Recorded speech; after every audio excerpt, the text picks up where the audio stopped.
Well, that's one way of announcing that a plenary is about to begin.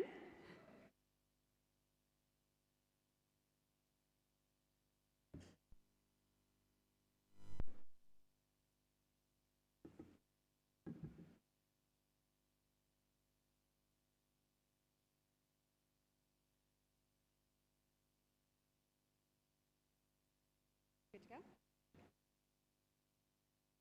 Good morning, everyone. If we could start to file in and find our seats, we can get started this morning.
Good morning, everyone.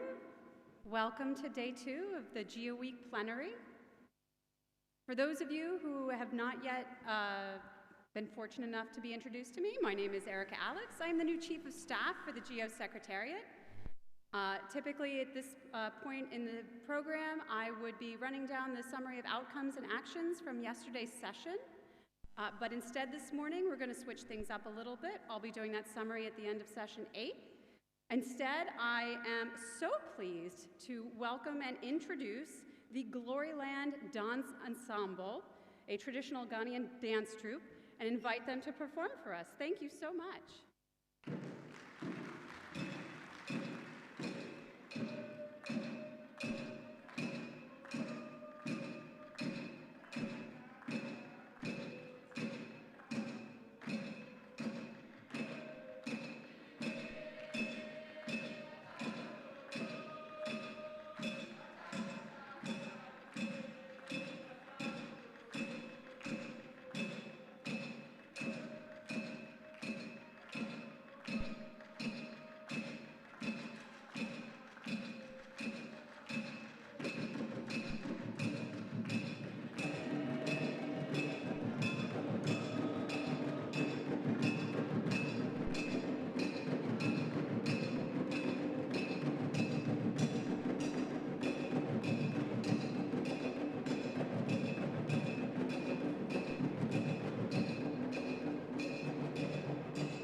That was far better than I would have done with the summary of outcomes and actions from yesterday's session, I promise. Thank you so much. That was really incredible. I'd like to begin this morning's session by inviting to the stage a moderator, Atiawen Mbala Lawson. Thank you.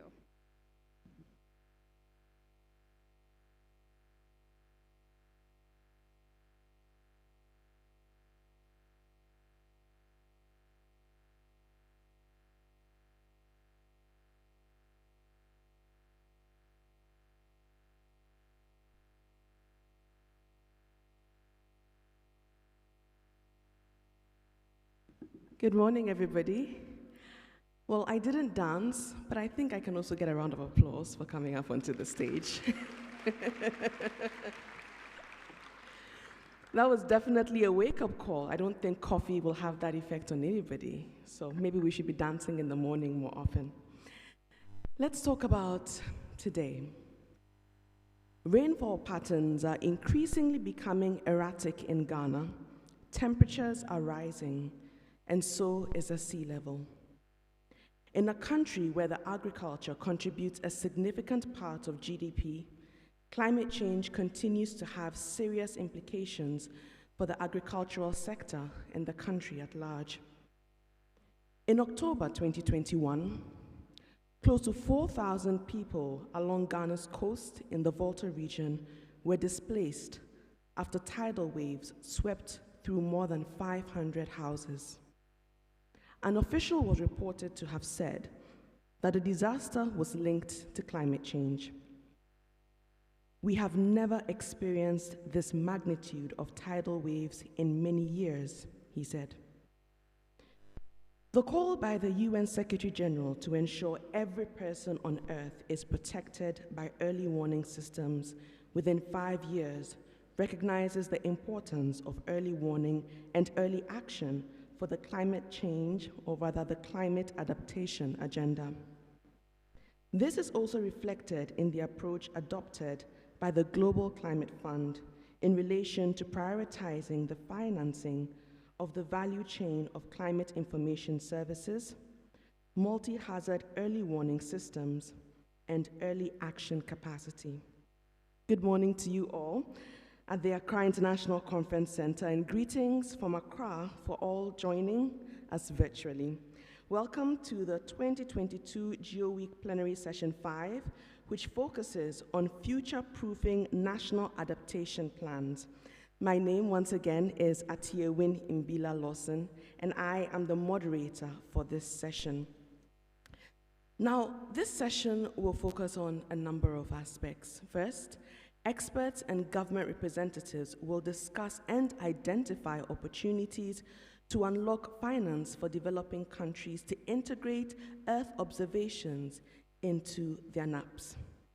We will learn about ongoing technical support to develop and implement Earth observation-based monitoring systems to improve the effectiveness of early warning and early action in the context of national adaptation plans to climate change across key sectors.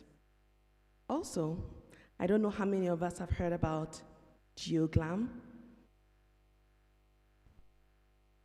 Well, there'll be a lot of information about GeoGlam. And what about GeoGlows?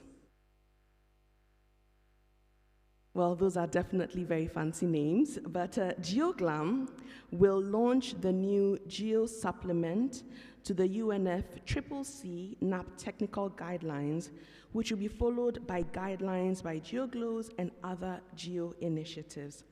To kickstart the session, let me just provide some house rules. During our interactions, as we did yesterday, there will be 3 ways that you can ask a question. We will take questions from the floor directly, and of course, I will notify you, but you just raise up your name tag, and we will come to you. For those joining us virtually, you can also raise your hand in the Zoom application, and we will come to you when taking questions. We also have Slido, which I'm sure you're very familiar with by now, and there's a QR code which will shortly be displayed. And with that QR code, you can scan it. Also, you can go to slido.com. There is a code that will be put up shortly. Take a picture of that code, write the code down so that you can write your questions directly in Slido, and we will sample a number of your questions towards the end of the session. But you can be sending them throughout the session, and we will read them towards the end. I will notify you when we're about to read those. Are we all in agreement? Do we need another dance to wake us up? Okay, everybody's in agreement, great. So I'm going to start by introducing our keynote speaker for today. I'm going to first tell you about him, and then I'm sure by the time I'm done, we'll all know who he is. He is the manager of the Adaptation Division of the Secretariat of the United Nations Framework Convention on Climate Change, UNFCCC, and oversees the work on support to the LDC's national adaptation plans and loss and damage under the Convention and Paris Agreement. He also has extensive experience working on issues relating to ecological modeling, remote sensing, and integrated assessment. He has been a key partner to GEO and is driving the work on adaptation and instrumental in organizing the NAP Expo. He's also a great photographer, so if you're taking his picture, I would advise that you take care because he knows what he's talking about when it comes to photography. I've seen lots of samples. Ladies and gentlemen, with a resounding round of applause, I introduce to you our keynote speaker, Paul Dasenka.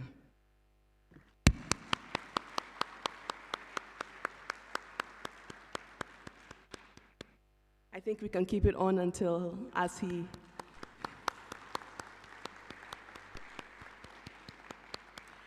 Already we have a question from Germany. Yes, thank you, ma'am. According to our agenda, the agenda item 5.0 review of day 1 has not been done yet, so we kindly ask to have the review of day 1. Thank you. I think at the start, before the dance troupe began, it was mentioned that the overview of day 1 would be had later today because we were changing the agenda and we were starting with the dance troupe. After that, we will have it after the 8th plenary. Okay, thank you. All right, thank you very much too. All right, our keynote speaker, over to you.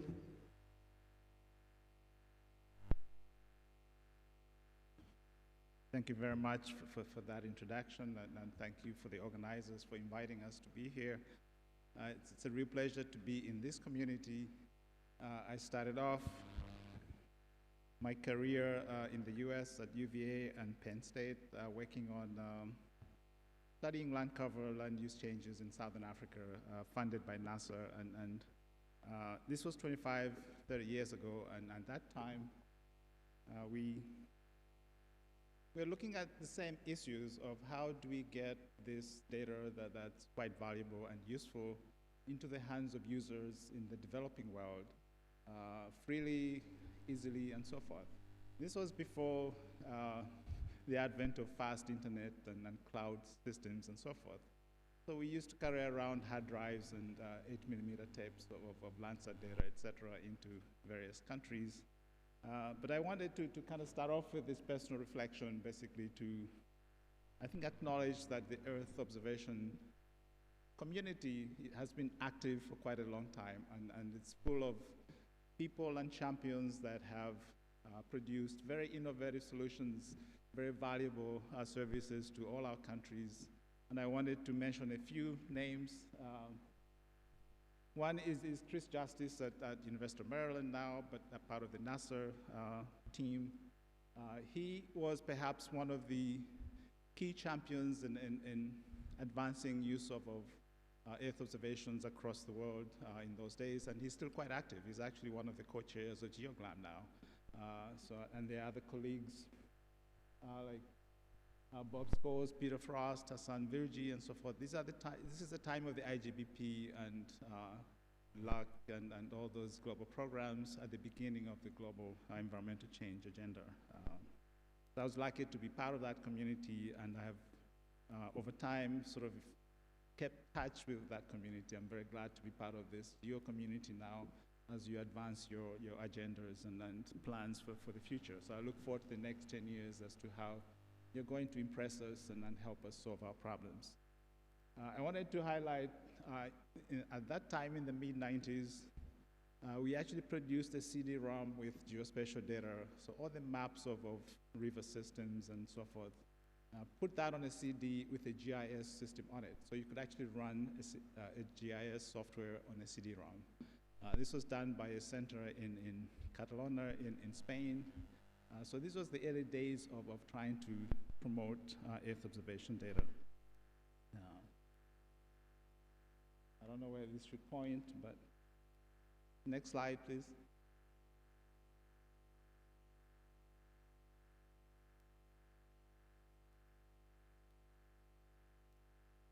Pointed where? This always happens now with clickers. Anyway, if somebody could advance the slide for me, please. Yeah. Okay, so my next slide is really to set the stage now of where we are in terms of adaptation under the convention. We're doing quite a lot of things. I'm now in Uganda.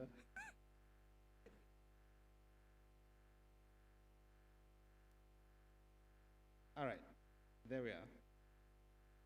Thanks. So adaptation itself is quite a sort of a progressive learning by doing exercise. A lot of countries are learning how do we do adaptation, how do we address the new things that are happening day after day that they have never faced before. And one point I wanted to make is that you hear references a lot to adaptation being very local. And I think you've heard about that quite a bit this week, but I would perhaps say that adaptation is actually a global problem, and it's a global responsibility. There's a lot of connections to how the global community responds to disasters wherever they occur. It's a collective responsibility in terms of what we do. And technically, there's also quite a large number of connections in different systems from the global level down to the regional, down to the local level, et cetera. So it is not a local issue. Adaptation is very much a global connected system. And one important factor is that we're trying to build future resilience. We're not trying to learn how to address past shocks and past impacts. Those are helpful, yes, but we want to build resilience so we can withstand future shocks. This is perhaps useful given that the number of shocks we're experiencing in a lot of countries are quite new.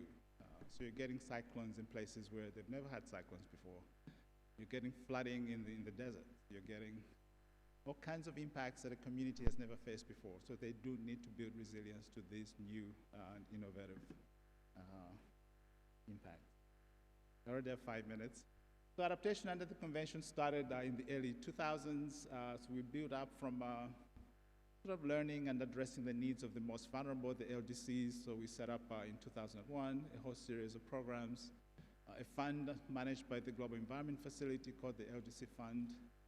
We established the LDC Expert Group, the LEG, that is still very active now, and that's the group that's supporting the technical guidance and guidelines on national adaptation plans at the moment.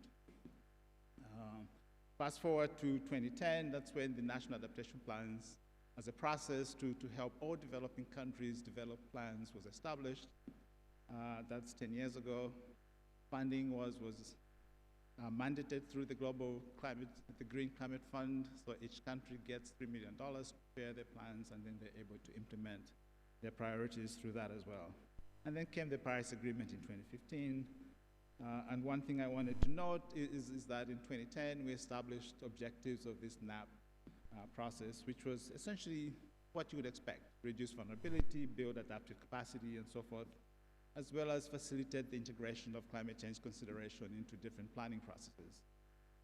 When the Paris Agreement came 5 years later, they basically built on the same concept, made it a little stronger by linking it to the temperature goal. So all of that in the context of a less than 2-degree temperature limit, as well as linking that directly to sustainable development goals. So this made adaptation a lot more concrete and a lot more focused in terms of what should it aim to achieve. Let me skip this one for now. So there are quite a number of support opportunities under the convention. I talked about the LDC Expert Group at the beginning. That's providing the technical guidance to how countries can develop their NAPs.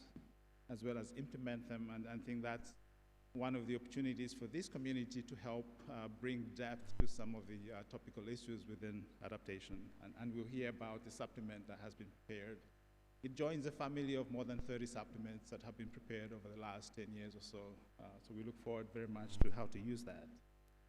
And in the spirit of open data, open access, where we also have an initiative called Open NAPS, where we're trying to mobilize as many technical experts, partners, et cetera, to help a country develop a plan. As I said earlier, an adaptation plan is not something that's proprietary to a country. It's something that we're all interested in making sure that these plans are effective and useful. So we encourage everybody and anybody that's working in a foreign country to make your services available to the national teams so you can contribute effectively to that. And one of the things that we do are these annual NAP events, outreach events, the NAP Expos, and we're quite happy to have welcomed the GEO community at the last Expo in Botswana in August. So thanks, Sarah, and everybody else for making it possible for a huge presence of GEO community in that event. And technically, we were also developing ways, how do you link adaptation with sustainable development goals in an integrated fashion, as opposed to promoting the silo approach of working at a sector level, et cetera. So we're developing tools such as the NAP SDG iframe. More details are on the web, you can look at that. But more recently, we're starting to grapple with the difficulty that countries face. How do you access existing funding to implement projects? In particular, under the Green Climate Fund. You're going to hear a lot of feedback from countries that it's super difficult to write proposals and get them passed through. It takes 3 to 5 years to get a project funded, and as you and I will accept that addressing impacts of climate change does require a much faster process than that. So there's a lot of efforts happening to help countries develop better proposals, bankable proposals, et cetera. And the Secretary General also has an initiative called the Adaptation Pipeline Accelerator. The lake has its own writing support. So we're helping countries develop excellent proposals that can pass through the approval process quite fast. We have an initiative called UN for NAPS. It's basically designed to mobilize the whole UN system to help countries address their problems. And then we have a large number of global support programs under the UN, as well as in the the donor community, such as the NAP Global Network, which is composed of the major donor agencies and so on. Everybody is helping support adaptation planning. There are perhaps 3 areas of interest in how this community can help us a lot more.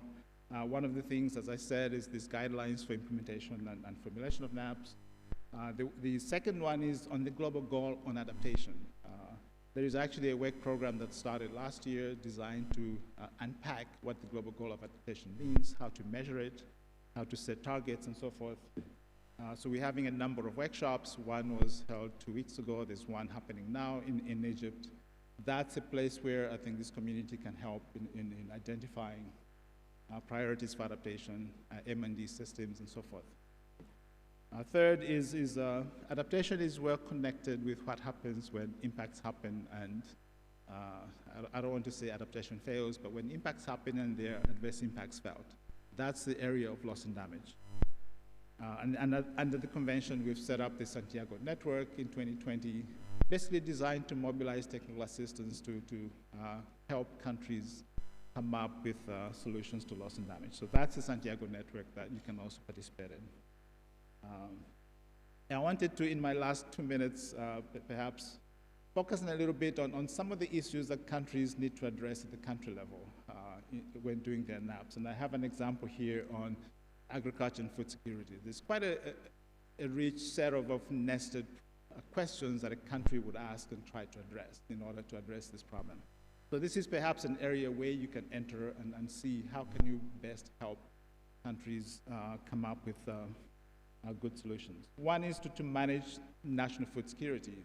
And each country has a strategic reserve of either grains or pork or fuel or whatever. And these are things that the country manages quite carefully in terms of trying to be ready to withstand a shock. And every country has a target. They want to be able to do that over 3 months when a major shock happens, or 72 hours in case of a disaster, et cetera. So these are the real policy questions that a country needs to address. And this cannot be answered by local issues alone. It's a very well-connected global system in terms of where do you buy grain? If Ukraine is no longer a supplier, where else do you go and import your grain? How long does it take to get grain in, and so on? So as I said, it's a very nested, connected system. And there's a whole series of other questions. I'm not going to go through that because of time, but you can get a sense of the real questions that policymakers are trying to grapple with. And all of that is perhaps a call to you with your fantastic data sets. How do you make your data sets useful to these kinds of questions? And there's perhaps a middle layer there needed to convert that data into analytical tools and solutions. So my last slide, as I said, adaptation is a global good. I think everything we do can help countries to reduce their vulnerability is all for the better, because if an impact happens, it's another branch of our own country's taxpayers that gets to help and so forth. So collectively, we have, I think, a vested interest in minimizing the amounts of impact that happen everywhere. And I think as we build up these critical data sets to support adaptation, I think we do need to look at what are some of the missing areas. For instance, we know that a lot of assets get destroyed in times of a disaster, but it's quite difficult to actually get a sense of what is there, what was destroyed, etc. So we're hoping that remote sensing actually offers an opportunity to map and document assets so that we can do very rapid assessments of impact. And the crop monitor is an example, perhaps, of a very practical and essential component of what a country would need to use in order to address the adaptation. So we look forward to perhaps hearing the next speaker and learning how we can take advantage of all of this. So thank you very much. Thank you very much, Paul. Please do have a seat. We have some catching up to do.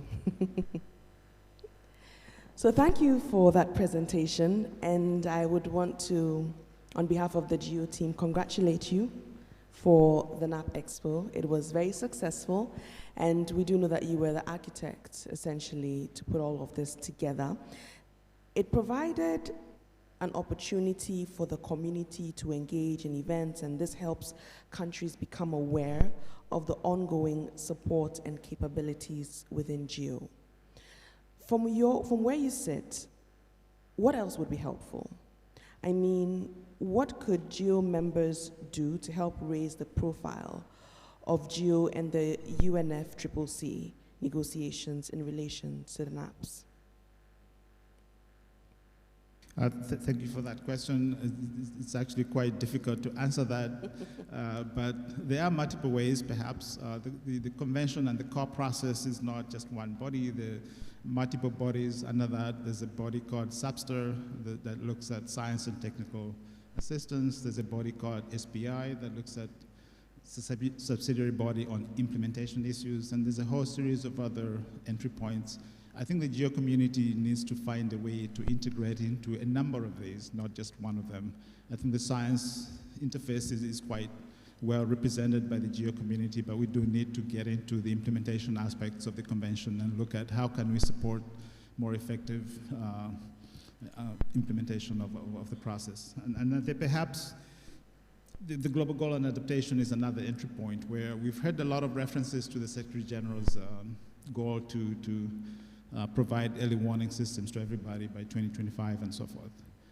You guys work in different sectors, so I'm assuming that there's quite a rich collection of things we can also perhaps establish as global goals at the sectoral level that can be perhaps supported by the GEO community and implemented by everybody in a similar fashion to the early warning system. So it becomes a global goal or a target for adaptation.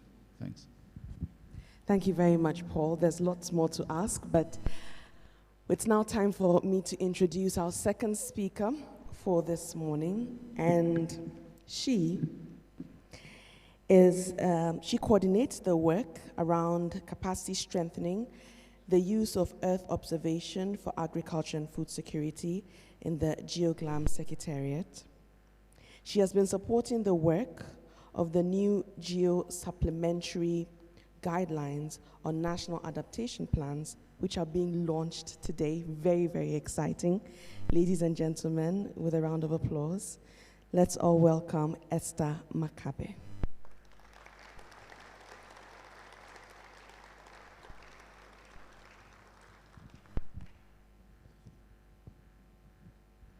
Do we want to make it a little bit longer as she approaches the stage?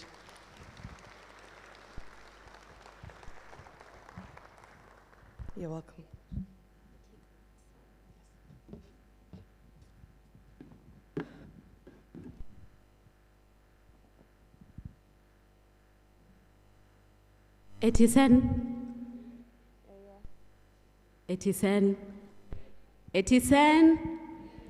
Come Okay, on, guys. let You've me been give here you a whole tip. week. You should be able to answer that. So when she says etiseng, everybody says eye with a lot of energy. Okay, you can try again. Etisen. Eye. Good. Thank you very much.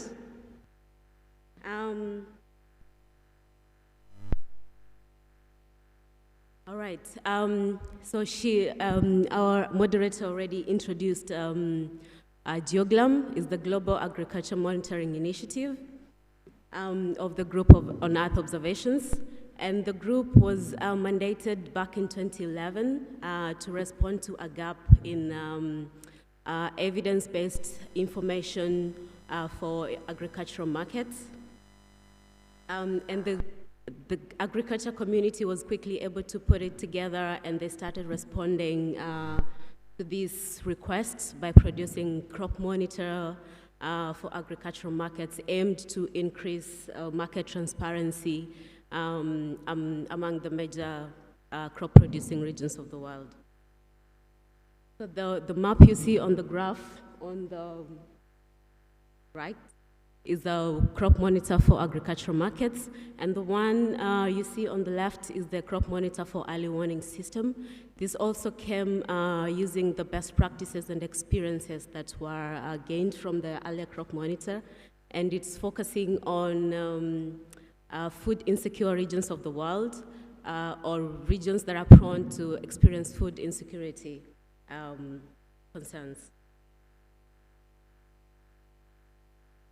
All right. So based on the global crop monitor models, GEOGLAM has been supporting countries to develop their own national crop monitoring systems.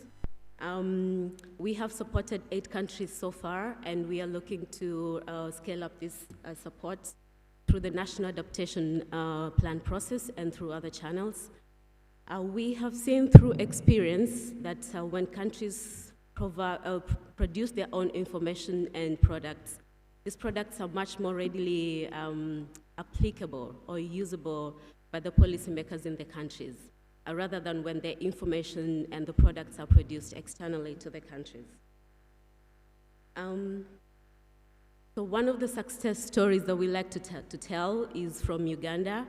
In 2016, the government of Uganda, through the Office of the Prime Minister and GEOGLAM partners, worked together to create the National Crop Monitor.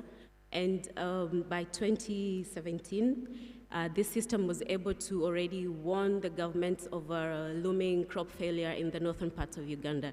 You can see on the maps the red areas, pasture and crop conditions were really dire in this time.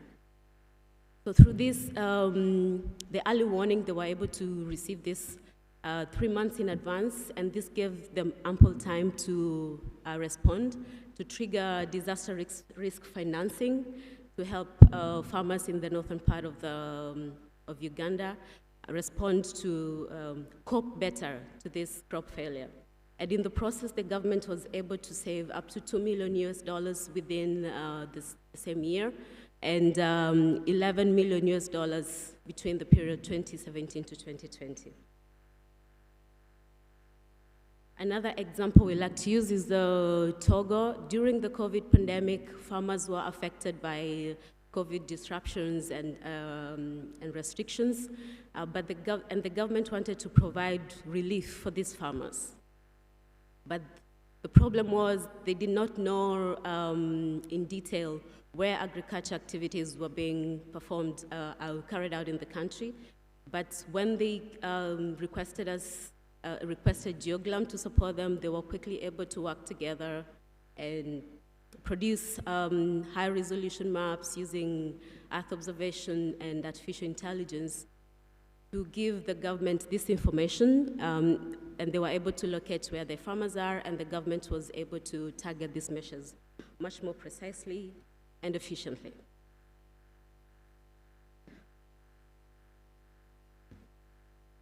And much more recently, we have been working with the UN Climate Change Secretariat, with Paul and his team, to develop supplementary guidelines to help countries integrate Earth observations into the implementation, into the formulation and implementation of their national adaptation plans. Earth observation-based agriculture monitoring systems provide an important tool to support climate change adaptation and mitigation. We are pleased to announce the launch of the GEO supplementary guidelines on integrating Earth observations into the formulation and implementation of the national adaptation plans here at GEO Week, Accra, Ghana.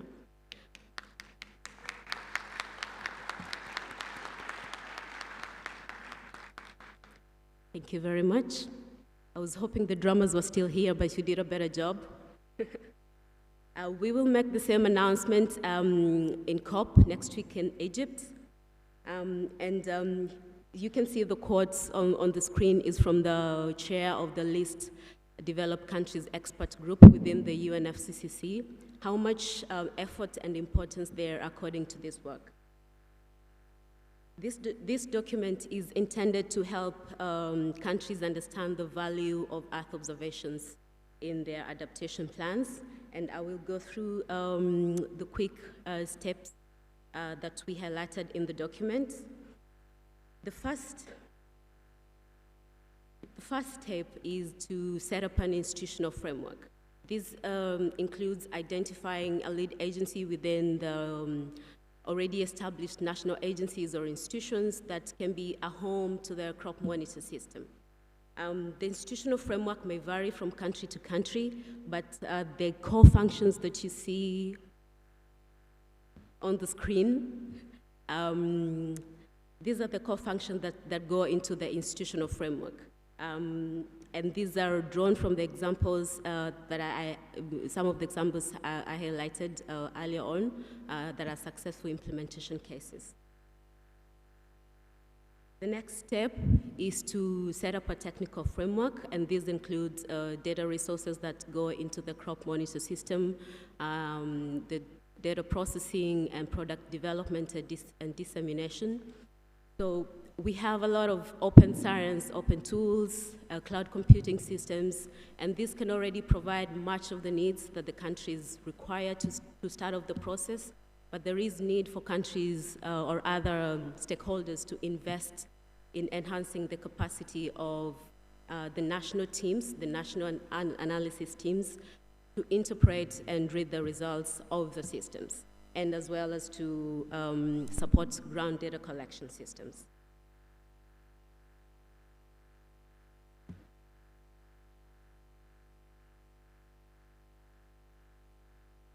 Stopped working.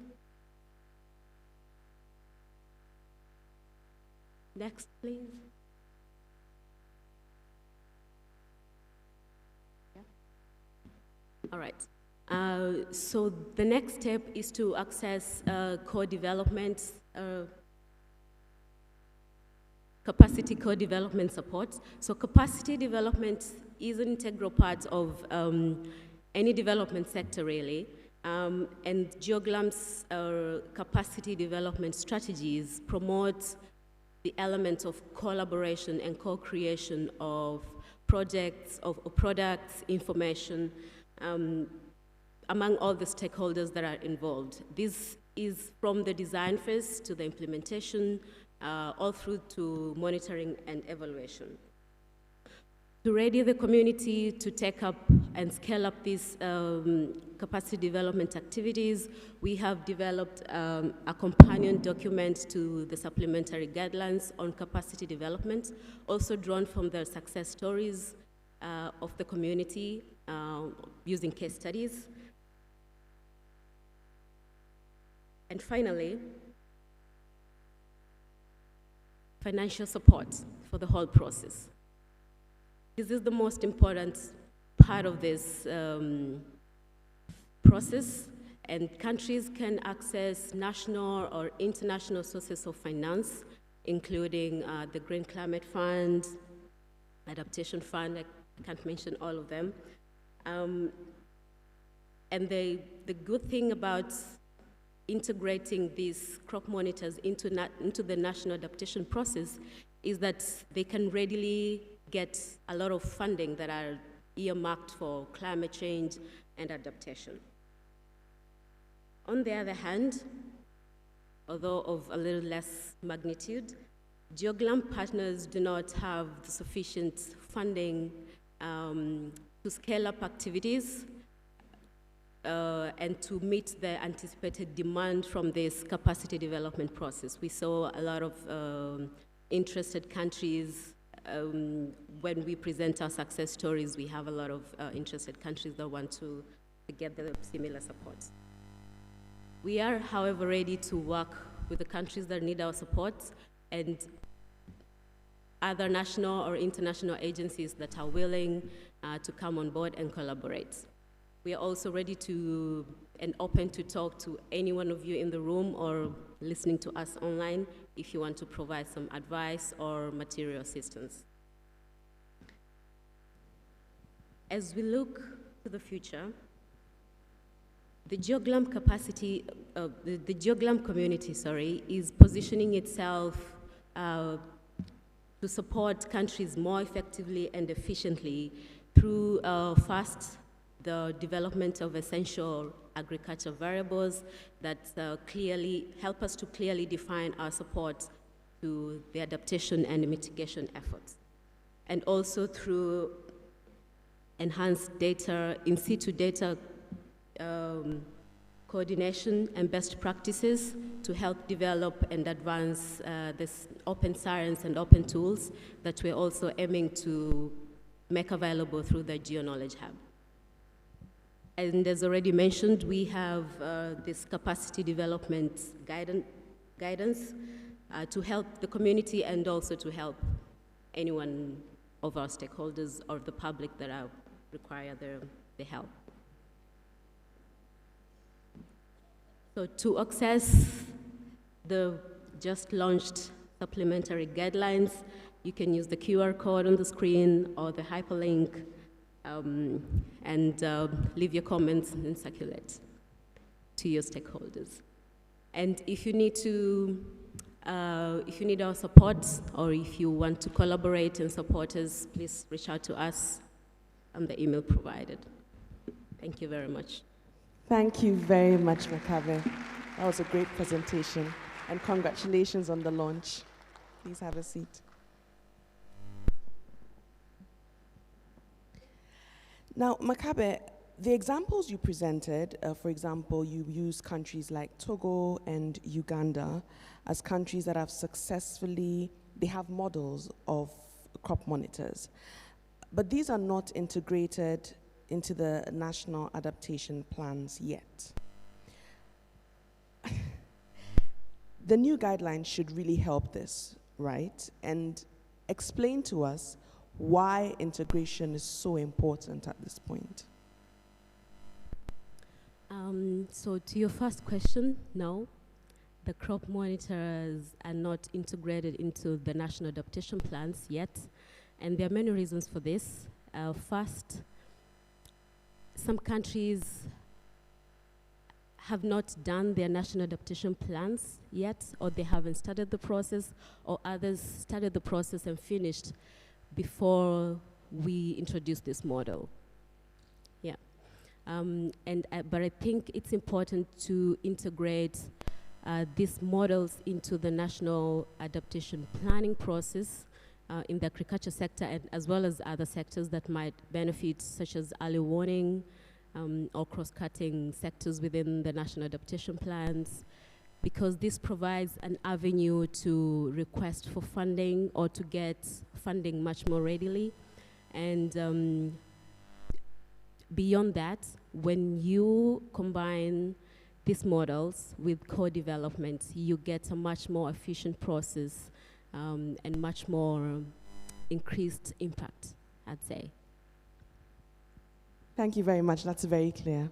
So that is Makabe telling us about GeoGlam. And now we're going to talk about GeoGlows. I know that a number of you have questions that you have been sending. If we could take those questions towards the end, we'll have a panel discussion before those questions come up. So I see them already being put up, but if we could hold on, a technical team, and only display those, I will definitely give you the signal when it's time to display those questions. Thank you. Our third speaker for this morning is the Principal Mitigation Officer at the Department of Disaster Management Affairs in Malawi. He's responsible for coordinating disaster risk and resilient management programs, as well as overseeing their execution. These include early warning projects funded by the Green Climate Fund and US aid currently being implemented in Malawi. And he has been instrumental in the development of national guidelines for early warning systems and the establishment of a focal point for the forecast-based financing in Malawi. And he's already on stage with us. I guess that's early warning, isn't it? Please help me introduce Samuel Gama. He's our third speaker for this morning. You're very welcome, sir.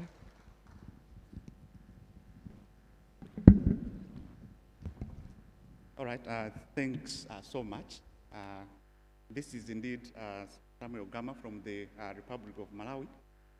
And today, I'm here to share with you all experiences that we've had while working with the Green Climate Fund, as well as the GeoGlows, especially in the context of early warning systems in the country.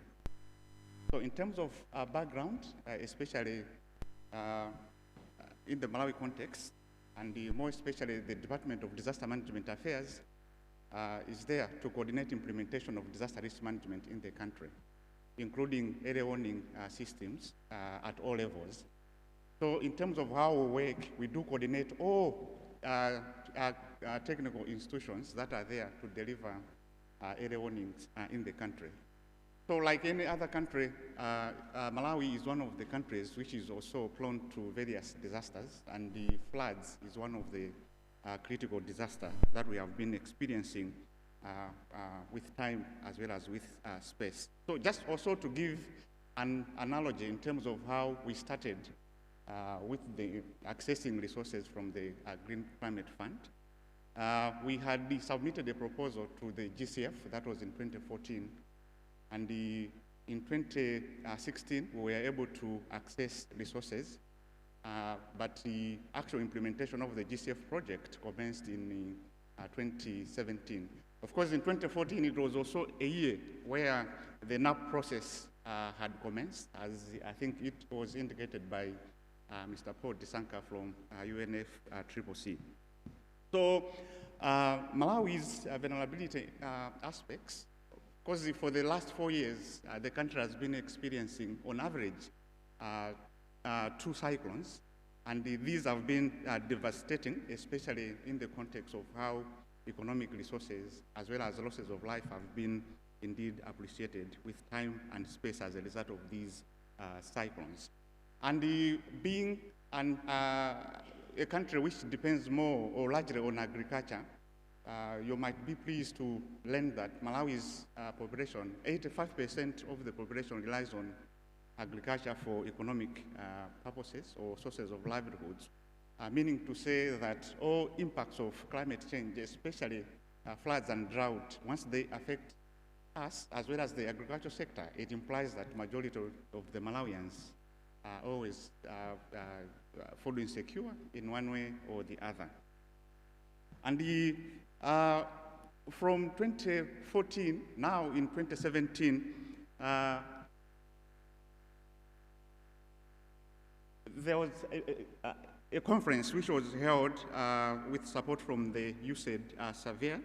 And during this conference, of course, ISMOD, as well as RMD, that's the Regional Center for Mapping for Development, agreed to share technologies as well as lessons in terms of how other member countries, including the way Kushi Hindu countries are, can benefit from various technologies that indeed have been instrumental in addressing the impacts of climate change through implementation of early warning systems.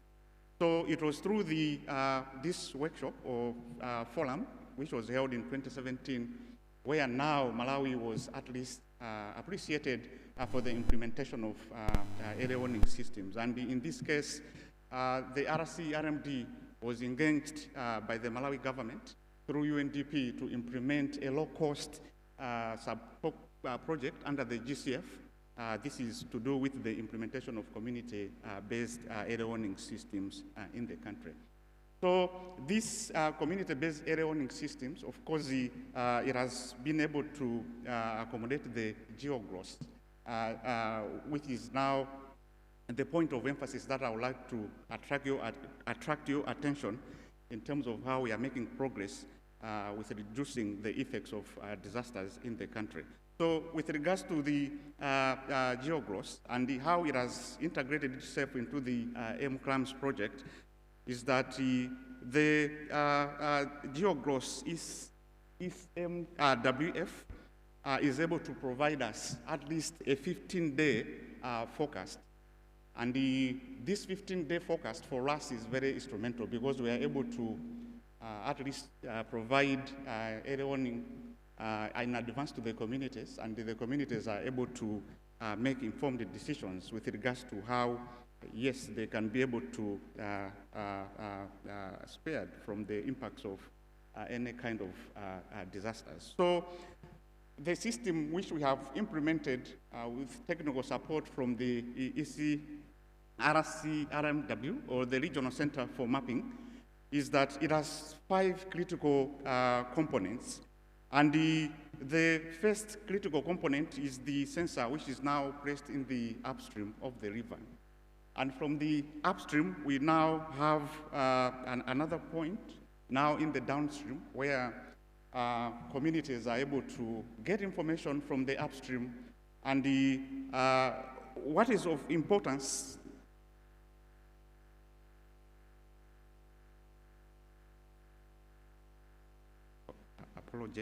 the pointer couldn't indicate.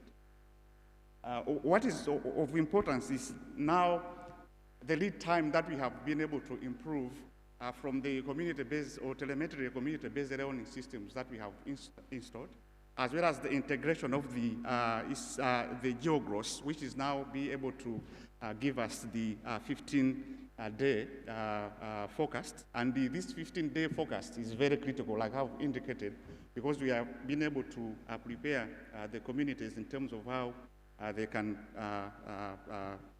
be prepared from any impending disasters. Can I be assisted with the next slide, possible? Yeah, and there is one critical issue that I wanted us to also appreciate, and this is to say, since 2017, the global partners under the Group of Earth Observation Global Water Initiative, or the GEO-growth, have pioneered a transdisciplinary collaboration of experts and organizations to establish the GEO-growth. And this GEO-growth now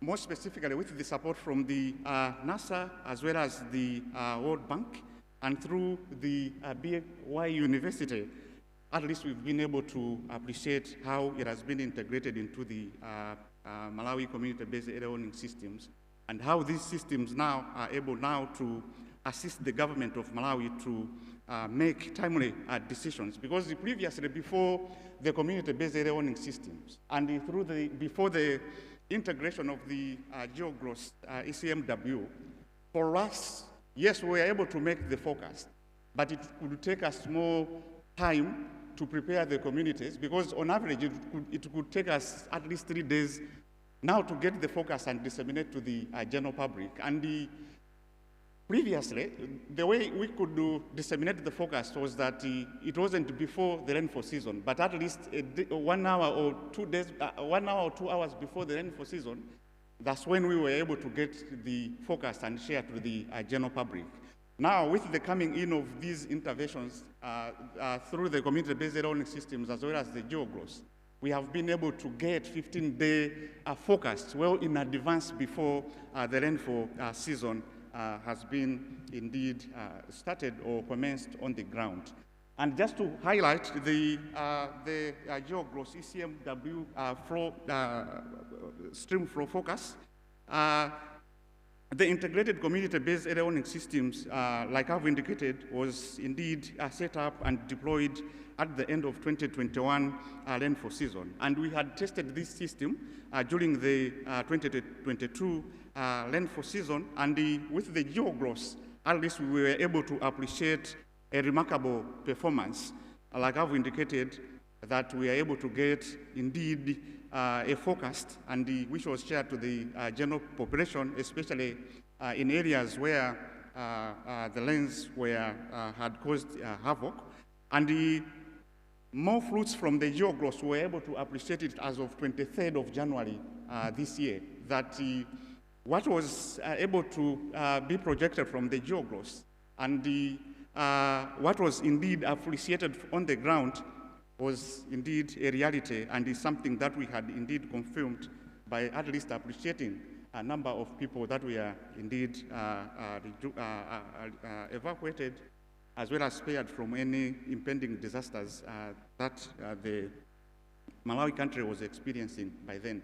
So this slide is just showing us in terms of how we had benefited from the GEO-GLOS to say, as of 23rd of January, at least we were able to be given the warning, and we were able to issue warnings to the general public, which at least some community members were able to evacuate to safer places, and indeed no single lives, especially in areas where we had disseminated this, was indeed appreciated.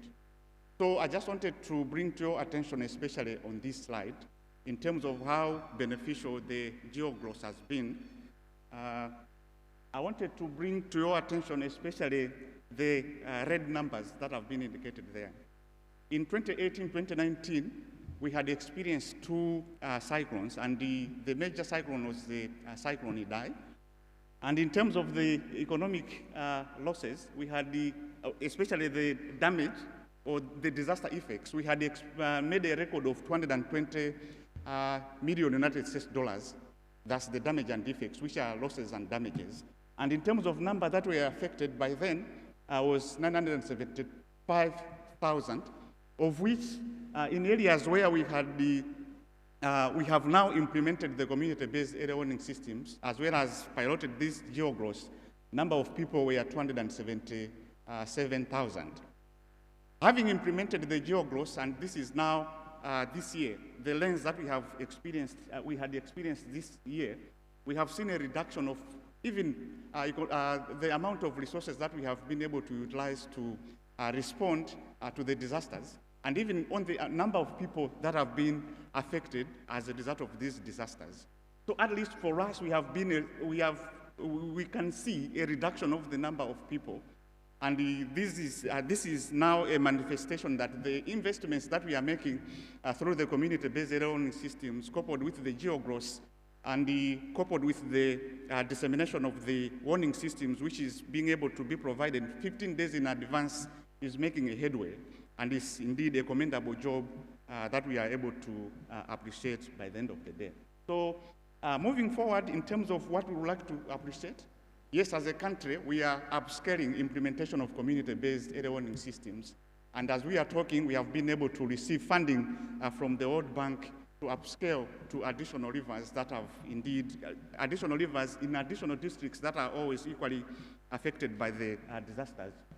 And the other issue in terms of moving forward is to at least appreciate these investments being replicated to other countries within the Southern Africa.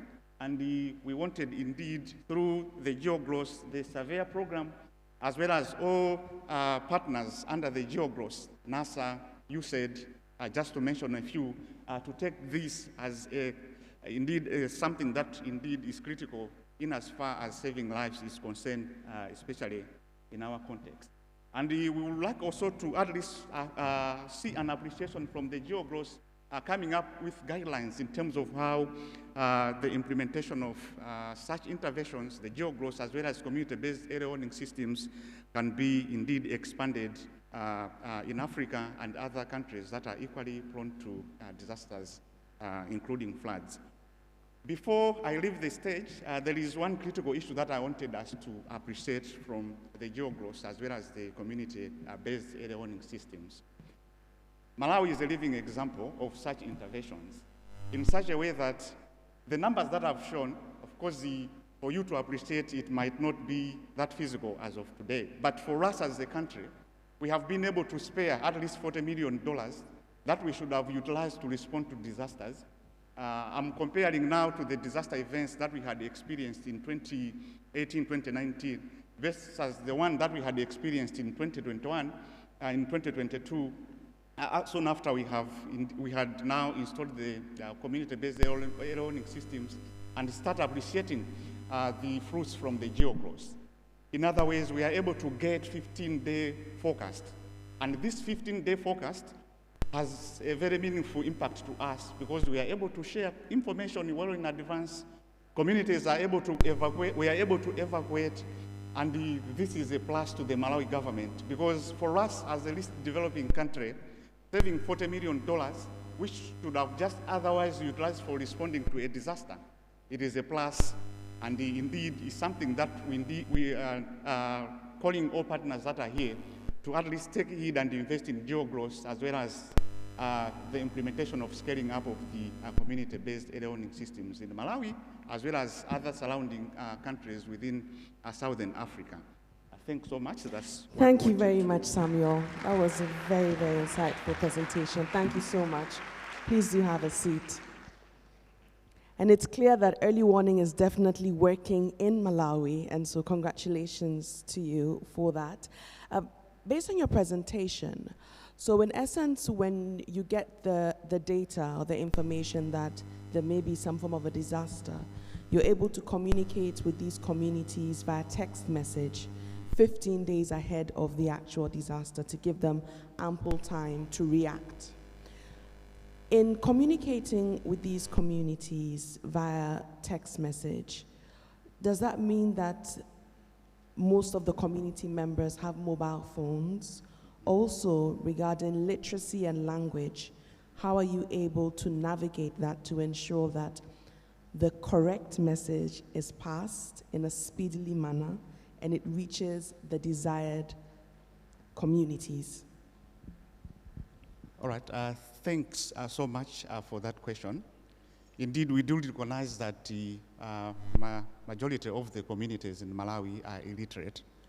And for us to at least reach a wider coverage of these messages that are generated, apart from using the mobile phones, radio or community radio stations, or even the national radio stations, we take advantage of community gathering or social gathering. It could be a wedding, a funeral, as well as even in churches. These are some of the social gatherings that we have used as a means of disseminating the information to communities with regards to any impending disasters.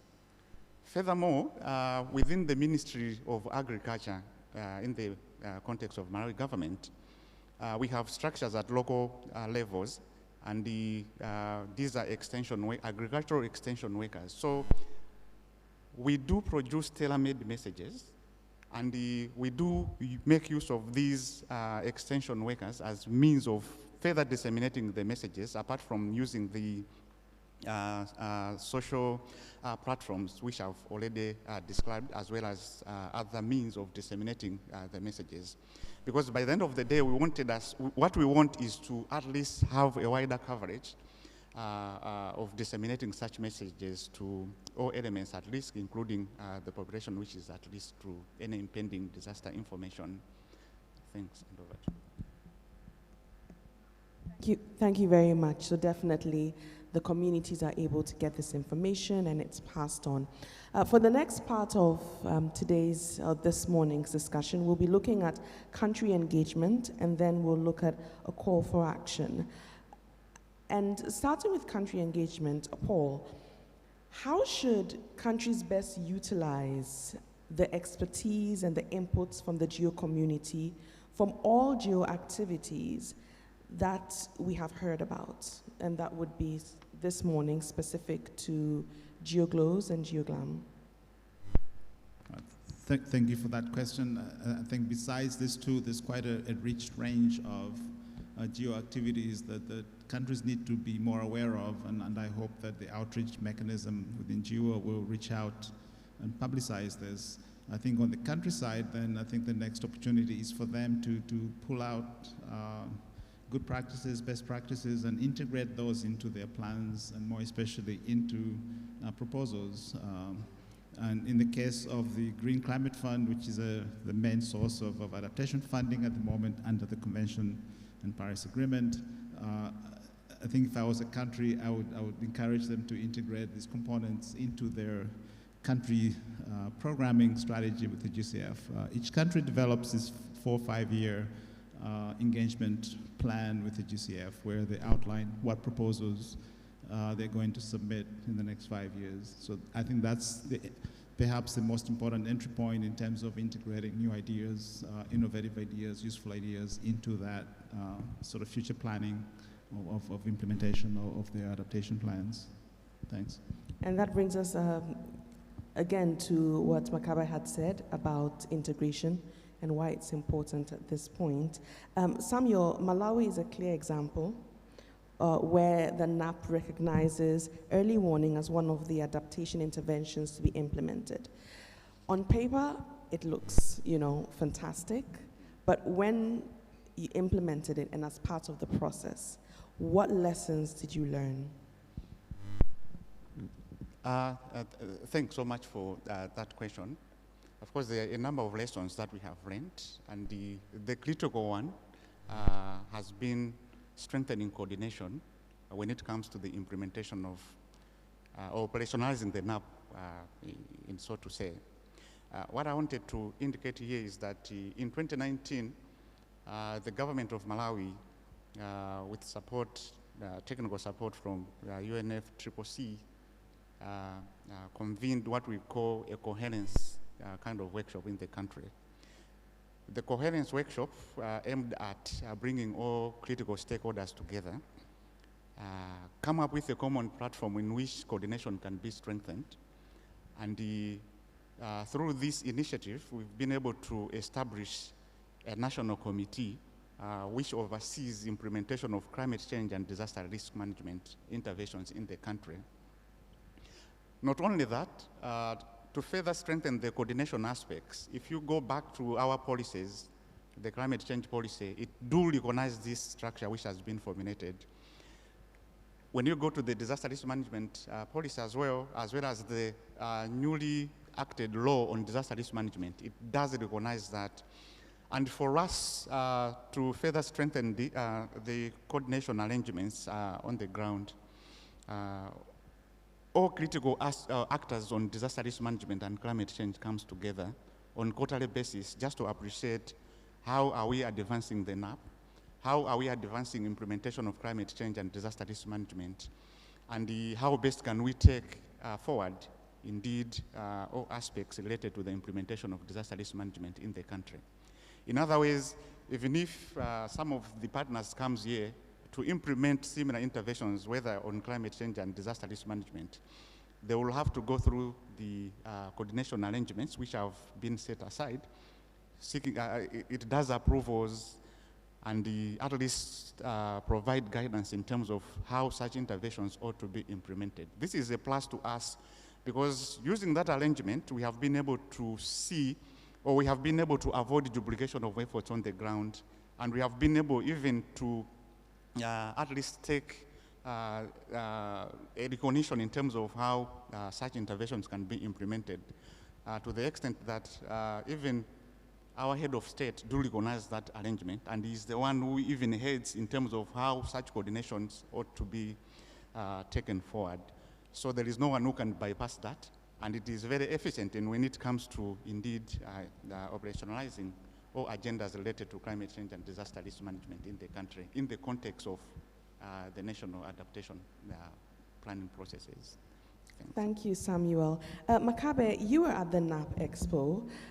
Did you get a sense of interest of countries in adopting the GeoGlam technology for their adaptation projects? And what are the next steps that GeoGlam is taking to meet these needs and scale up the existing work? Yes, I was at the NAP Expo, and we presented the crop monitor model in one of the side events, and there was a lot of interest from countries that were intrigued at the capabilities of Earth observation for crop monitoring. We have a list of countries that we have already started working together to see how they can develop their project concepts into full ideas that can be funded through the GCF or any other fund that is meant for climate change adaptation. We are also planning for a learning exchange in East Africa with the countries that have already implemented their crop monitors, as well as those that are in the early stages to start the process. So the countries can talk to each other, exchange challenges, best practices, and we are also looking, through this process, we are also looking to increase our engagement with the least developed countries expert group of the UNFCCC to have them provide the technical support on national adaptation plans. We come with the EO support and they come with from the adaptation angle, and I think this way we can create meaningful adaptation projects for the countries. Great, and speaking about meaningful adaptation projects, Samuel, your project is a practical example of collaboration between the international, regional, and national implementing agencies and geo-experts, of course, with support from the Green Climate Fund. What is the scale of funding we're talking about here? All right, thanks so much. As for the GCF, of course, it's a 6-year project that we have been implementing, and we had received resources amounting to 16 million USD to implement this project. Of course, I can say it's not enough, looking at how disasters affects in the country, and even the community-based area warning systems, or the telemetry community-based area warning systems that we have put in place. They are just covering 8 districts out of 35 local authorities in the country.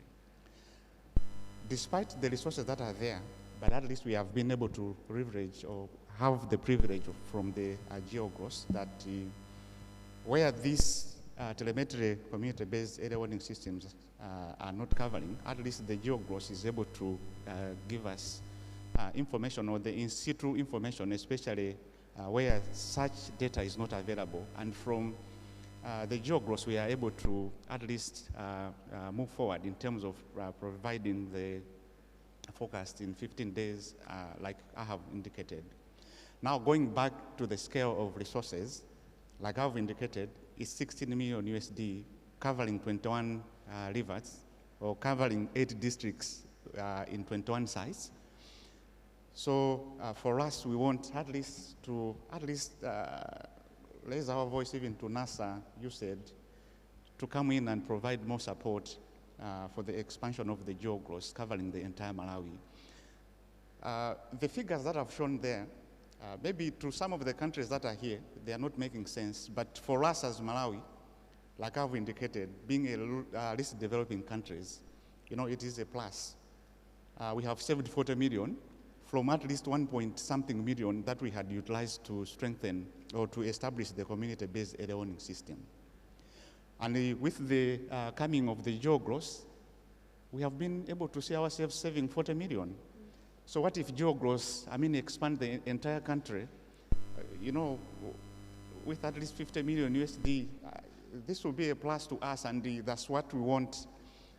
The NASA that are here, colleagues from NASA, the USAID, come to Malawi and at least increase the support from the 16 million that GCF had provided, so that by the end of the day, we should be able to spare more lives. We don't want to see lives being lost as a result of the disaster.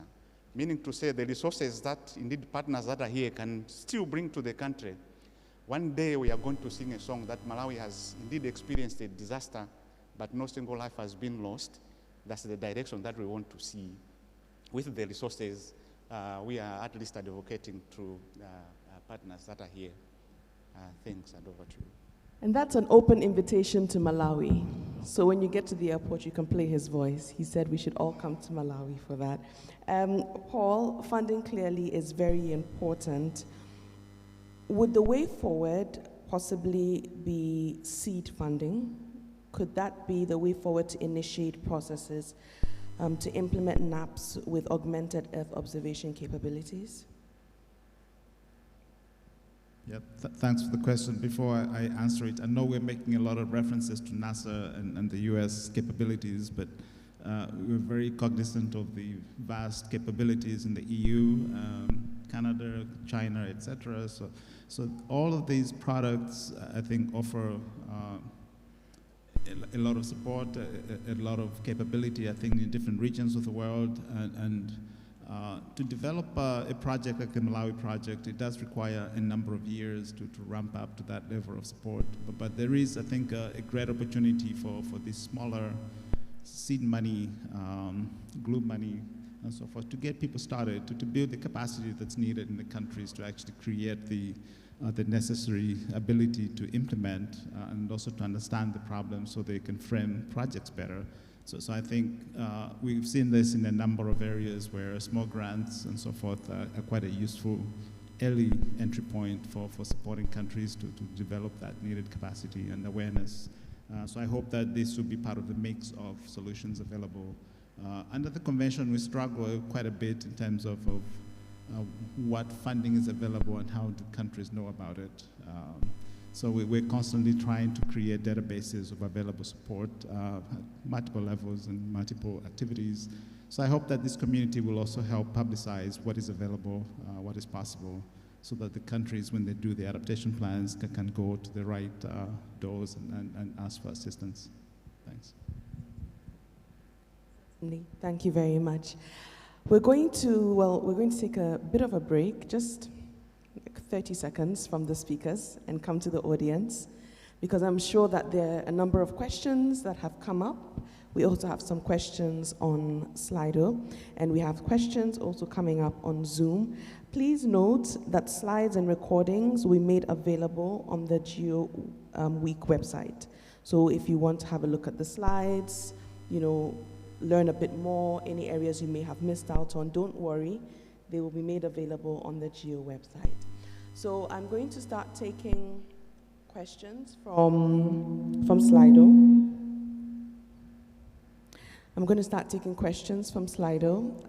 I'll start with this one. Are the GeoGlam in situ data sets free and open for use? That question will be for you, Makape. Yeah. Thanks for the question. Well, first of all, GeoGlam doesn't own the data sets, but we work with partners who are willing to provide their data sets for free use. And we also working to develop an in situ data coordination strategy to improve the data management, data sharing and management principles, and this will also support the work around our essential agriculture variables. So, short answer is we work with countries that are providing their data for free. Yes. A follow-up question for you, and I'm sure that this is a conversation you'd also have after we finish today's session, but how does one start a new crop monitor in a country that does not have one yet? Well, as presented in the slides, the first step would be to identify an institution that is best placed in the country to host the crop monitor system. It could be Ministry of Agriculture in some countries or a Ministry of Statistics. It varies. So you can contact us at the GeoGlam Secretariat and we will help you through the steps. But yeah, the institutional framework is the first step. And of course, a lot of the other elements that we mentioned. All right, thank you. We have a question from Finland. Yes, thank you.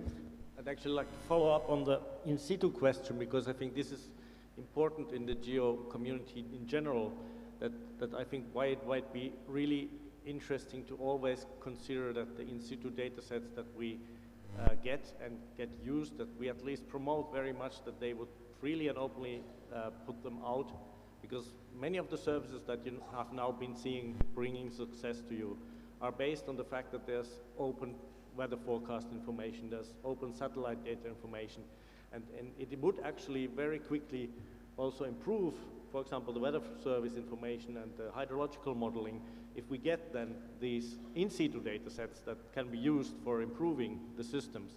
So I think that when we are doing these projects, which are really good, we hope that that also brings in the kind of that people are convinced that, aha, when I get out even these in situ data sets, we actually then improve the whole system of the world, and that's useful. And GEO should definitely always somehow promote that. So this is, I think, more a comment than a question to this in situ activity. But otherwise, good work, and go ahead.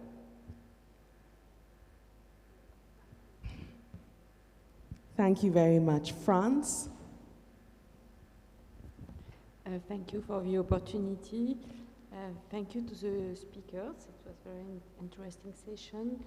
And we just want to recall that we has always been supportive of the work of the GEOGLAM, and then Copernicus program is supporting the operational development of its activities, both as a data provider through its free and open data policy, as well as through the funding of the development of targeted services and tools through its Copernicus for GEOGLAM activities. And the second point, the Copernicus Climate Change Service provides authoritative information about the past, present, and future climate, as well as tools to enable climate change mitigation and adaptation strategies by policymakers and businesses. Are you using it for now? And if you don't, why? What can we do to make it more useful? Thank you. Yeah, thank you for mentioning Copernicus for GEOGLAM. I have actually mentioned it to a few colleagues here in the conference. The Copernicus Climate Service is also part of the data sets that we have put in the guideline document, recommending to countries that this is where you can find some of the data sets that are essential for building up your climate rationale. Yep. Okay, we have another question from Ms. Sistel.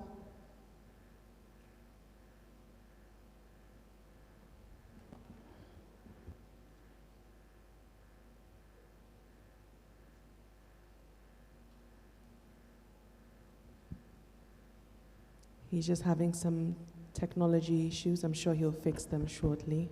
Okay, great. Yes. Morning, and sorry for this missed departure. I have a couple concerns about the adaptation.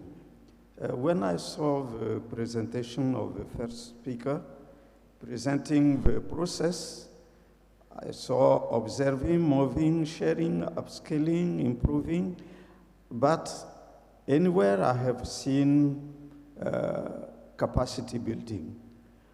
Adaptation needs to change many things, mentality, the way to method, the way to do things, and also to come with new tools. How can you do all this process without training people? You are going to share new method and tools to people who don't know how to use them. And the second concern was a statement that adaptation is not local, it's global. How can you act globally without acting at local stage? Paul, I'm sure that question is just for you. Thank you very much. On the first question of capacity, I think that's understood that any of these activities have a layer of enabling activities, whether it's policy development to enable things to happen, as well as capacity building. I think capacity building is a pipeline. It's not something you do once and you solve the problem. It has to be part of any activity you do on a continuing basis.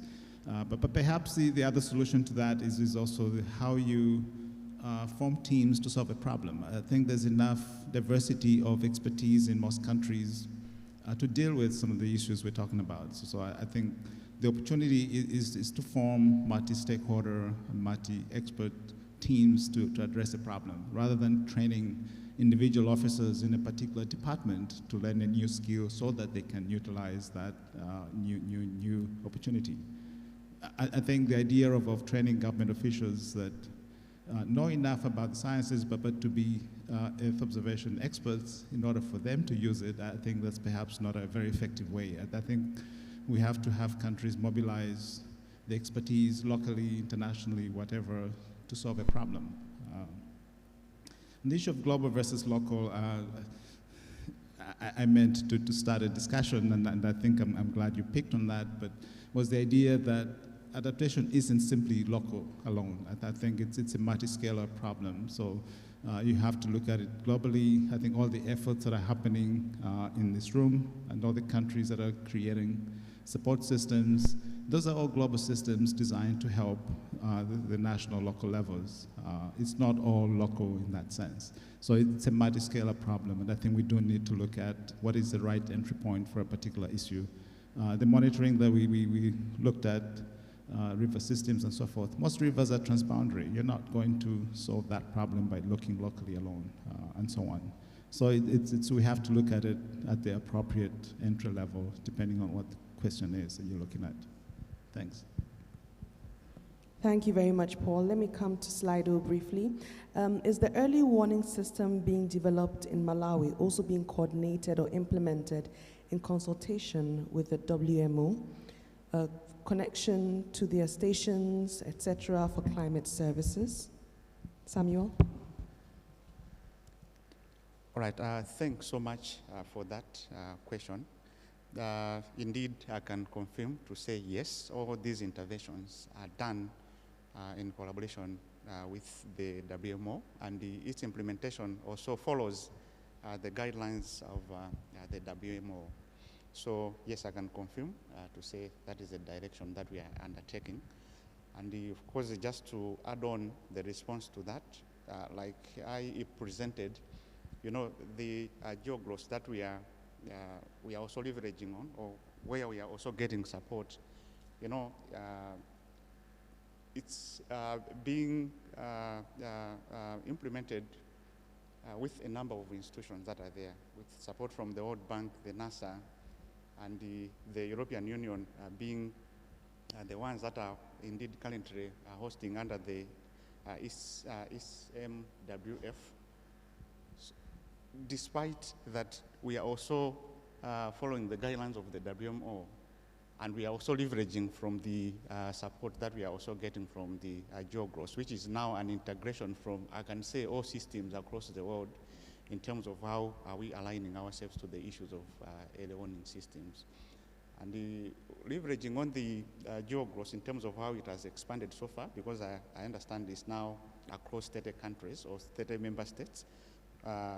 This is something that we can also have confidence that the implementation of community-based early warning system is not just centric to Malawi scenarios, but at least we are able to at least connect within the spectrum of Malawi scenarios to other countries, as well as institutions that are critical in the provision of early warning systems in the country. So I can confirm to say yes. All right, great. WMO had a question. I don't know whether that is the same question as we have here. I can give the floor to WMO for a question.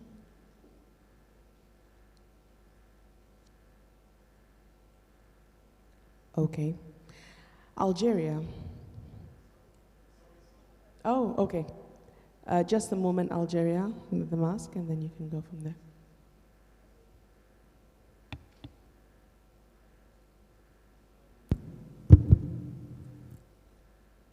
Okay, I guess, are we having a technical problem? Okay, as we fixed, okay, he's just about to ask his question. Please go ahead. Thank you very much. Not a problem, certainly, for those of us who follow the direction of the wind to move from one place to another. My intervention has been facilitated by the question that was recently answered from Slido. Certainly, I am pleased to see that the Department of Meteorology and Climate Change participates very actively in the work being done in Malawi on GEO-GLOS. And I would just want to assure you that part of my work as a representative of WMO in the sub-region is to ensure that members share data regularly, without which ECMWF cannot do their forecasting.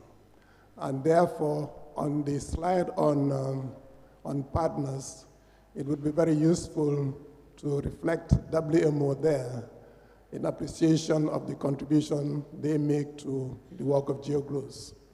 And the other point would be for Madam Moderator.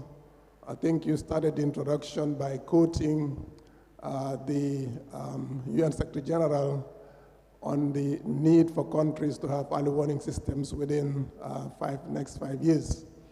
And I also want to draw your attention to the fact that that statement was made on World Meteorological Day 2022, which is mainly a WMO initiative. So just to say that in terms of partnership, we are very much in this. And as you would expect, we also need that sort of recognition. Thank you very much. We appreciate you. Thank you very much, WMO. Algeria.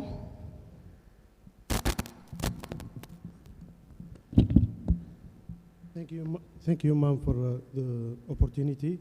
First, I would like to thank all speakers for the presentation. And my question go to Samuel. When your early warning is flood alert based on observation forecasting data, many times for large regions, because flood storms concern sometimes or many times large areas, and you give it 14 days before. Could you give the exact region concerned by flood? Because giving alert 14 days before can be disturbing communities, and I mean economic activities. And second question is, does your system give a flood accurate map for concerned area? Thank you.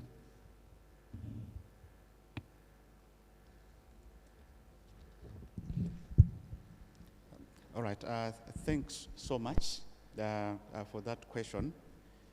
I'll start with the second one, and I'll end with the first one that you had put forward. In terms of the accuracy,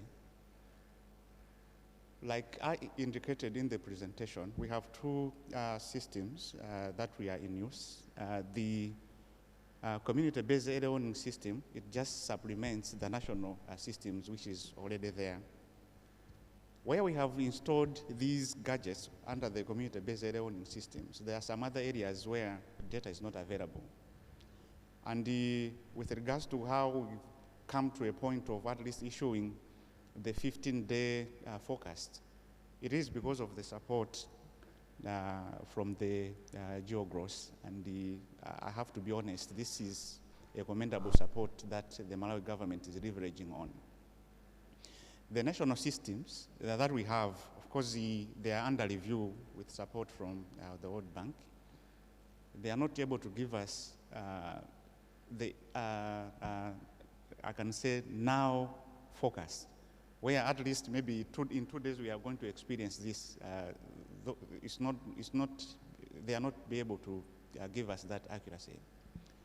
With the integration of the GEO-gross, that is where we have been able to come up with and issue 15-day forecast to the general public, especially in areas where the in-situ data is not available.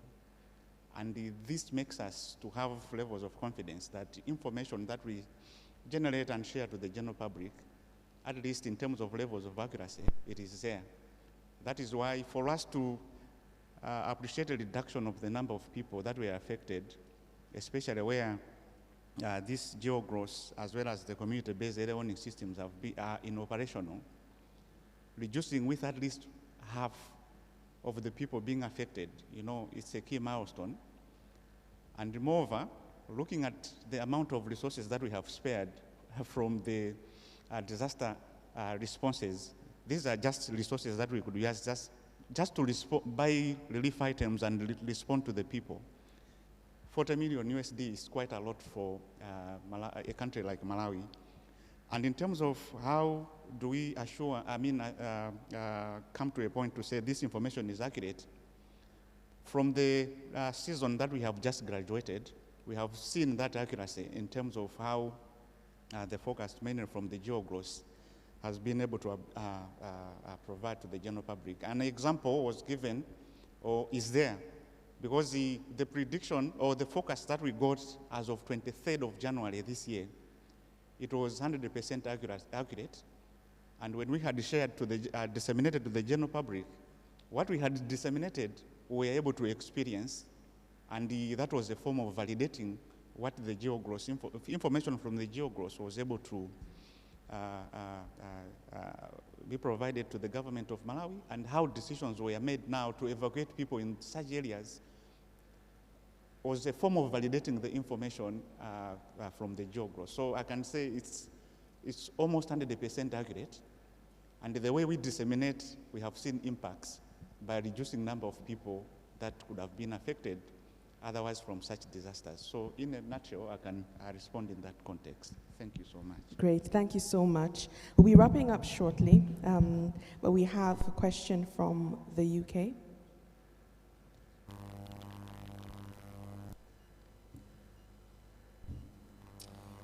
Thank you to the panel for those excellent presentations.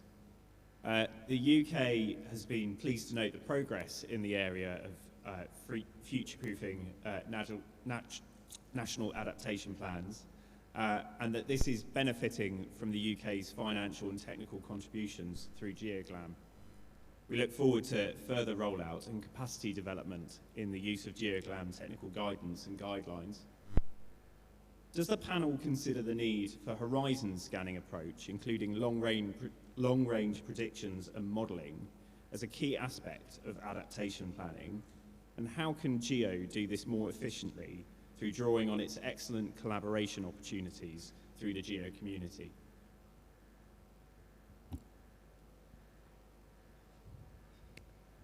Makabe or Sam, I'm sure both of you may want to respond. I'll start with Makabe. I don't think I got the question. Okay. Can you repeat, please? Do you mind to repeat the question, Could you kindly please? rephrase for her? So the question is about a horizon scanning approach, whether that is applicable, including long-range predictions and modelling for influencing national adaptation plans. How do we think we can do that better through the GEO community? Could you kindly elaborate on what you mean by the horizon approach? Yes, so looking at predictions in the long term, looking into the future so that we can adapt early, and that influences the responses to things like droughts and crop failure, particularly in GEOGLAM.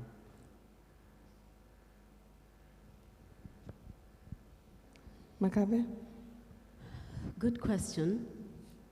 I'd say we the GeoGlam partners use a lot of machine learning and artificial intelligence to create these models that help, also using historical data sets to create algorithms that can help predict these drought conditions or other disasters. So I'd say we would need to improve our models and you know, ground data collections to help validate and improve the accuracy of these models. And of course, we do need a lot more collaboration amongst ourselves, the GeoGlam partners and the GEO partners as well. Thank you. Okay, thank you. Would you want to add anything, Sam? Yeah, I mean, for us, in short, I can say the focus or the long-range focus that we are getting from the GeoGross is assisting us to take early actions from the disasters on the ground. So the early warning, early action is what we want. Okay. And we can't prepare, to be honest, if assuming the GeoGross is giving us 1 hour information regarding to any impending disaster, then we can, I mean, in terms of levels of acceptability, it can't be useful to us, but it's giving us 15 days, and that makes us to prepare well and even evacuate the communities. And you come to Malawi, you learn more lessons in terms of how we have been able to evacuate some other communities where the GeoGross has been working in terms of providing the in-situ data, as well as where we have even installed these early warning or telemetry early warning systems. Okay. So for us, it's just a matter of early actions. Okay. Thank you. Thank you very much. The Netherlands. Thank you, ma'am. Thank you, speakers, for the interesting presentations. The presentations brought me to think about an issue. What is the role of, let's say, the private sector also in this kind of development? And maybe my question is addressed to both Paul Sanker and Esther Makabe. As GEO and governments, we are collecting a lot of information in our data systems, and let's say we cannot solve all the problems at the same time. So we need, I think, also the help of the private sector to come in at a certain moment. If we as governments are opening, in fact, the available data in this kind of systems, then the private sector can also take responsibility and also provide services that, let's say, provide a contribution to adapting to climate adaptation. So I don't know how that is built in, let's say, currently in the GeoClaim system, for instance, or NASA Severe, or in the Digital Earth Africa, but by opening all this data so that, let's say, the private sector can access this data and build services upon, I think that will be a great help. And secondly, how is it built in the national adaptation plans? Because these plans are for the governments, and is there then also a kind of, let's say, role for the private sector included? Thank you, Ger. Paul, I'll let you start. Thank you for the question and the link to the private sector. I think most people that are developing NAPs realize and recognize that there is a role for multiple stakeholders, especially the private sector, and we have seen now an increase in number of private sector entities getting involved in providing services for risk analysis and projections, etc., to particular user groups, for instance, commercial farmers, etc., or the insurance industries. So I fully agree that there is a need to engage and promote different actors to come in and help provide these services. Governments provides the initial entry point, but at some point it does need to go into operational mode, and making the business case for some of the applications is something that perhaps this community can also help promote, either through trials and so on.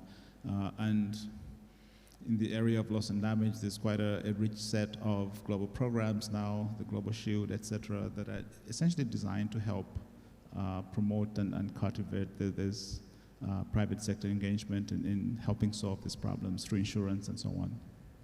Thanks. Thank you. Makabe, anything to add? Yeah, I'd say to some extent we are already working with some private sector companies for imagery and cloud services. But most importantly is that we need to better define or clarify the value proposition for the private sector and for GEO. And we need to increase these public-private partnerships to work much more efficiently. All right, thank you very much. We have a question from SEO.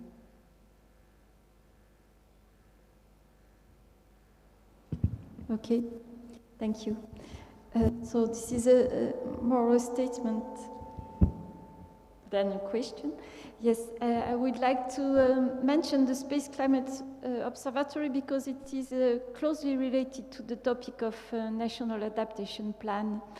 And the SCO has become a geo-participation, as you know, and it is relying on an international charter that has been signed already by more than 35 participating institutions and space agency. An important pillar of SCO is open science and data as well as transparency, and that's why Copernicus data are at the core of almost all the projects. And coming back to the question of the United Kingdom delegation regarding the how to take into account long-term prediction, I would like also to say that for the Space for Climate Observatory, the involvement of the Copernicus climate change services is crucial to support the integration of long-term scenarios into the projects. And so by this statement, I would like also to emit a call for participation to the DSCO and invite the GEO members to join the International Charter. Thank you. Thank you so much. We have one last question from OGC. Thanks a lot for the opportunity to speak here on behalf of the Open Geospatial Consortium. Well, it's a consortium, so we are having plenty of members and experts, not only for the Earth Observation Group, but also beyond, the climate models or in situ data that has been mentioned by Finland, for example. We have also a new working group, a domain working group, focusing on climate resilience. It's chaired by ECMWF, the Climate Change Service of Copernicus, mentioned by France and SICO as well. And also the Natural Resources Canada and the Ordnance Survey in UK. And here there is an upcoming pilot where I have the question to the panelists: where are the main technical challenges that you see?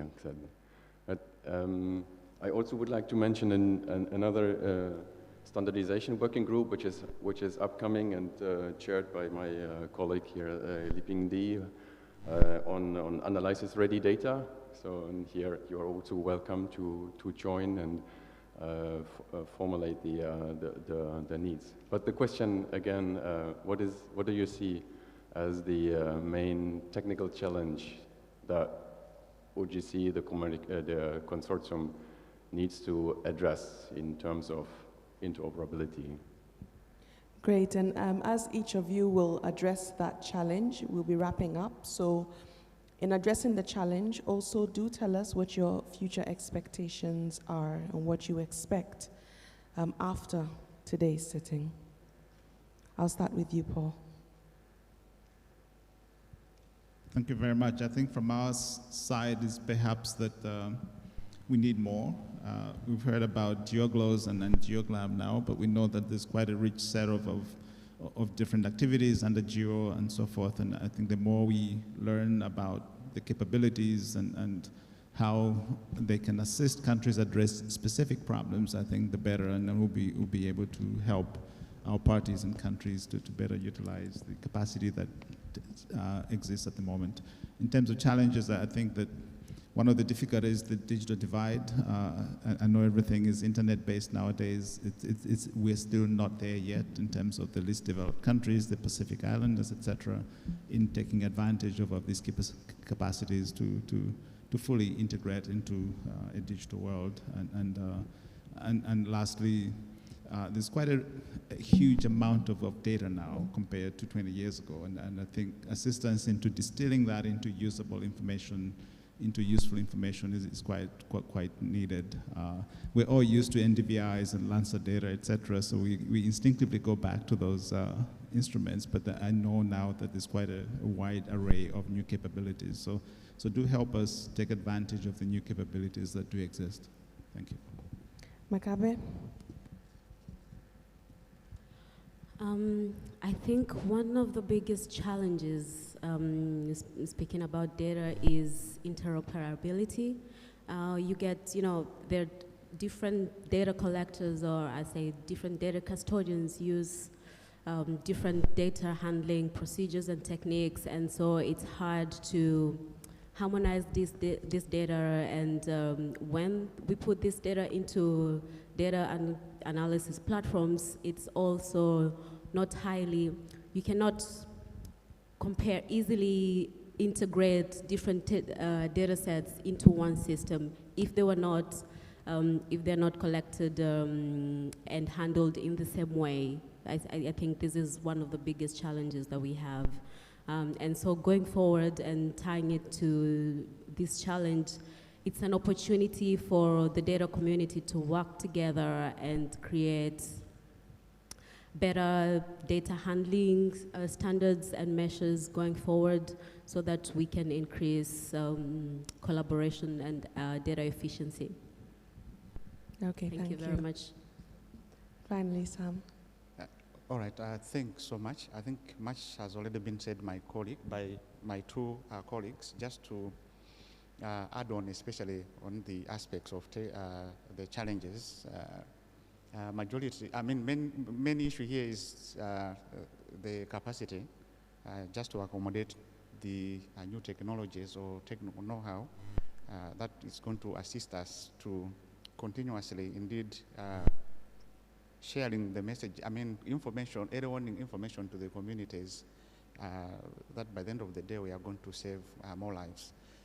Despite that, we have also an opportunity, because the new law on disaster risk management has also established, that we have in the country, has established a special funding that in the absence of maybe the donor community, the government can still take on the capacity aspects in order to ensure sustainability of all the interventions that we are getting from partners, some of which they are here. So much as indeed we have the challenge, there is an existing opportunity within the government set up through the formulation of the law that is going to foresee sustainability of all the investments that we are bringing on board. So that's how I can put forward. Thanks, and over to you. Thank you very much, Sam.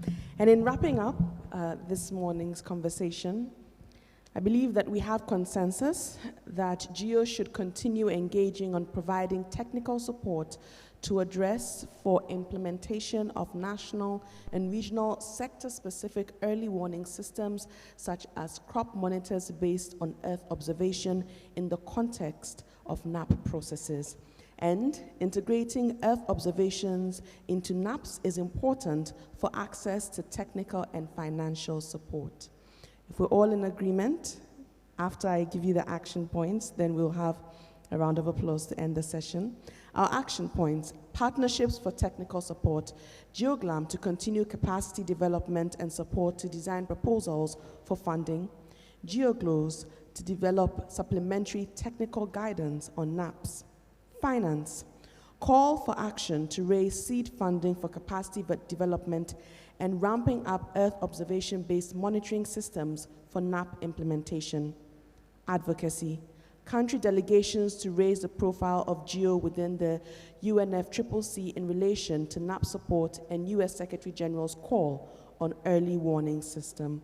Are we all in agreement? All in agreement? Say aye and wave. All right, then we're all in agreement. Thank you very much. Do remember that at the beginning, Makabe did ask a question, Etiseng, and everybody said, yeah.